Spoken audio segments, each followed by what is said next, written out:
വിമാനത്തിൽ യാത്ര ചെയ്താൽ കൊണ്ടുപോകാനുള്ള ലഗേജിന് ഒരു പരിധിയുണ്ട്. ഇനി ട്രെയിനിലാണെങ്കിൽ യാത്ര എന്ന് കരുതി കണ്ണി കണ്ടതൊക്കെ വാരി വലിച്ചെടുത്താൽ പണി വരും.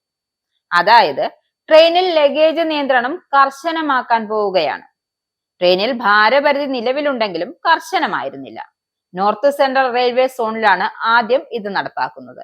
പ്രയാഗ്രാജ് ജംഗ്ഷൻ, പ്രയാഗ്രാജ് സിയോഗി, സുബേദാർഗഞ്ച്, കാൺപൂർ, മിർസാപൂർ, തുണ്ട്ല, അലിഗഡ്, ഗോവിന്ദ്പുരി, ഇറ്റാവ, ഗോളിയോർ തുടങ്ങിയ സ്റ്റേഷനുകൾ പരീക്ഷണാടിസ്ഥാനത്തിൽ ഇത് നടപ്പാക്കും. അതേസമയം തീയതി പ്രഖ്യാപിച്ചിട്ടില്ല ഇക്കാര്യത്തിൽ. ലഗേജുകൾ സ്റ്റേഷനിലെ ഇലക്ട്രോണിക് വെയിങ് മെഷീനുകൾ പരിശോധിക്കണം. ഭാരം അധികമാണെങ്കിൽ പിഴ ഈടാക്കും. അധിക ഭാരത്തിന്റെ തൂക്കവും യാത്രാ ദൂരവും ആശ്രയിച്ചായിരിക്കും പിഴ ചുമത്തുക. ക്ലാസിനനുസരിച്ച് ലഗേജിന്റെ പരിധിയിലും നിരക്കിലും വ്യത്യാസം ഉണ്ടാകും.